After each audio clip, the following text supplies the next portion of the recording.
Hi. Have you ever felt that you know what you want? You can see it, you can even imagine it, but somewhere inside, a small voice still whispers, is this really possible for me? And no matter how positive you try to be, that quiet doubt keeps coming back. What if the real work of manifestation is not about asking the universe for more, but about becoming the version of you who no longer doubts that it's possible? That's exactly what the 555 method is designed to do. Not just attract something, but to reprogram who you are being. Would you like to learn more? So let's dive in.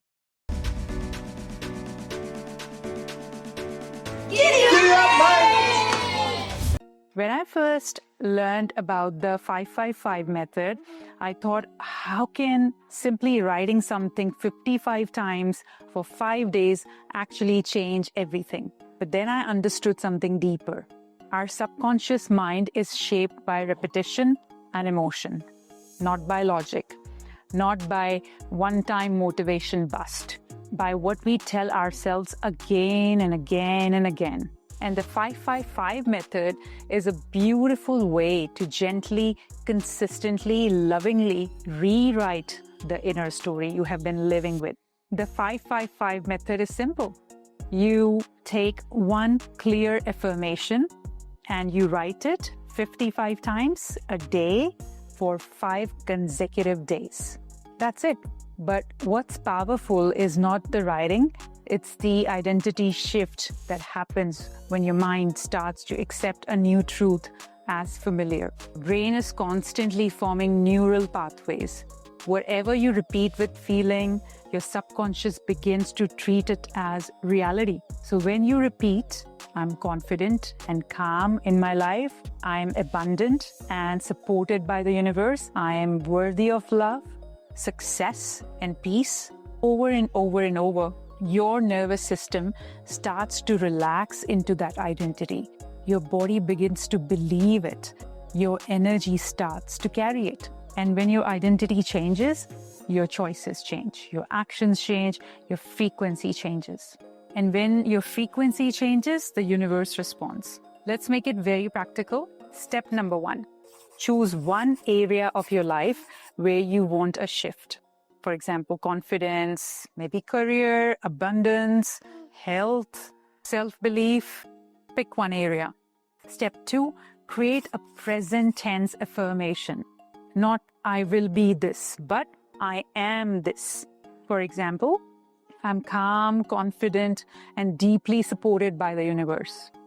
I am attracting beautiful opportunities with ease.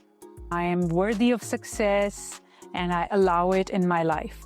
The third step is for 5 days in a row, sit in a quiet space, take a few deep breaths, and write that sentence 55 times slowly. Not rushing, not multitasking, but feeling every word. Don't write from tension, don't write from desperation, write from gratitude and trust. As if you're saying, universe, thank you. I know this is already unfolding for me. Because the subconscious mind doesn't respond to force, it responds to safety and belief. Here are some common mistakes people make. Mistake number 1, choosing too many affirmations. Mistake number 2, writing without feeling, without emotion. Mistake number 3, canceling it out later with self-doubt. Remember, your dominant emotional state always wins. Let's do a small one together. Close your eyes, place your hand on your heart, silently say, I'm safe to receive, I'm worthy of what I desire, I trust the universe is guiding me, and breathe that in. This is the energy you bring when you practice the 555 method. If you give this a go, please do let me in comments what was your experience, what was the outcome of the practice. When I look back at my own journey, the biggest shifts I didn't see come is when I forced myself to think positively. They came true when my inner identity softened, when I stopped doubting myself, when I started believing that life could actually work with me, when I started believing that things could actually work. That's what the 555 method gently trains you to do. If you're on a journey to not just achieve more, but to become more aligned, more peaceful, more trusting of life, then this space is for you. Stay with me, subscribe to the channel, because the work we are doing here together, it's not just about achieving goals, it's about becoming the best version of us who naturally attracts the life that we dream of. Giddy up. See you in the next one. Bye for now.